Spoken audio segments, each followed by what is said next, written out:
দ্রৌপদী আমার কেউ নয়, সে কেবল মহাভারতের এক চরিত্র মাত্র।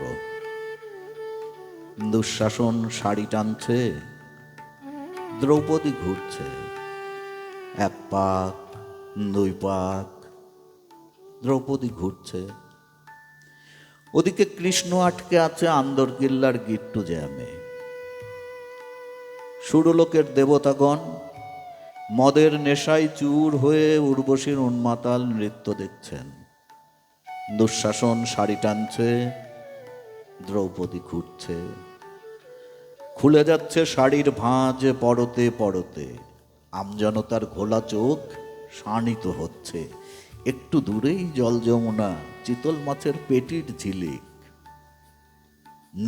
দ্রৌপদীর মসৃণ শ্যামারং পেটে বেলি ফুলের মতো ফুটে থাকা সুগভীর নাভি আমি দেখতে পাচ্ছি।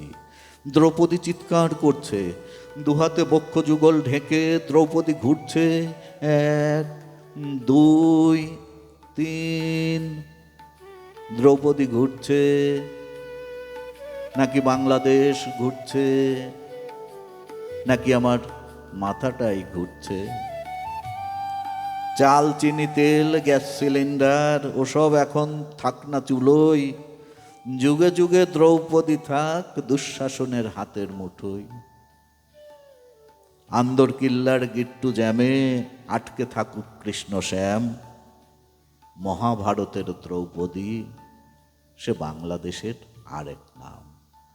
মহাভারতের দ্রৌপদী সে বাংলাদেশের আরেক নাম।